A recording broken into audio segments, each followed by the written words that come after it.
কক্সবাজার বাংলাদেশের সবচাইতে বড় পর্যটক কেন্দ্র, যা বিশ্বের দীর্ঘতম সমুদ্র সৈকত হিসেবে প্রতিদিন লাখো পর্যটককে আকর্ষণ করে। এখানে নর নারী, পরিবার, নবদম্পতি এবং বিভিন্ন বয়সের মানুষ একত্রিত হয়ে সমুদ্রের সৌন্দর্য উপভোগ করে।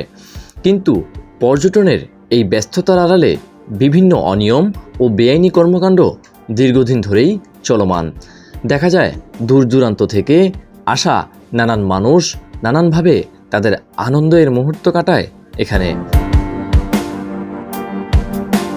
তাছাড়া এখানে সবচেয়ে আলোচিত বিষয় হলো এই সমুদ্র সৈকতে আপনি একা আসলেও মিলছে পছন্দ মতো নারী, অর্থাৎ আপনি চাইলে যেমন প্রয়োজন ঠিক তেমনই নারী পাচ্ছেন টাকার বিনিময়ে। মূল কথা হলো ভাড়ায় পাওয়া যায় গার্লফ্রেন্ড অথবা বউ। অতএব আপনি চাইলে সারাদিন বা কয়েক ঘন্টার জন্য ভাড়ায় পাচ্ছেন সঙ্ঘের সাথী। তারা আপনার সাথেই থাকবে, ঠিক আপনার গার্লফ্রেন্ড বা বউয়ের মতো করে।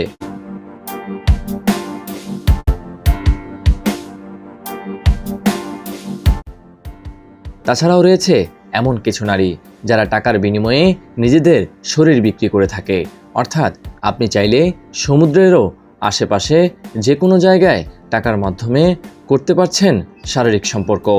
এই সব মিলিয়ে সমুদ্র সৈকত যেন এক খোলামেলা পর্যটন কেন্দ্র, যা আইনশৃঙ্খলা বাহিনী ও প্রশাসনের জন্য বড় চ্যালেঞ্জ হয়ে দাঁড়িয়েছে। পর্যটকদের ভিড় বাড়ার সঙ্গে সঙ্গে শহরের বিভিন্ন আবাসিক হোটেলগুলোতেও মিলছে সুন্দরী সুন্দরী তরুণীদের, যাদের নিয়ে ব্যবসা করছে এখানকার হোটেল মালিকরা।